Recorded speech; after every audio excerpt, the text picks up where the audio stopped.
Yeah.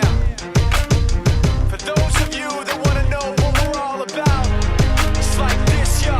This is 10% luck, 20% skill, 15% concentrated power of will, 5% pleasure, 50% pain, and 100% reason to remember the name.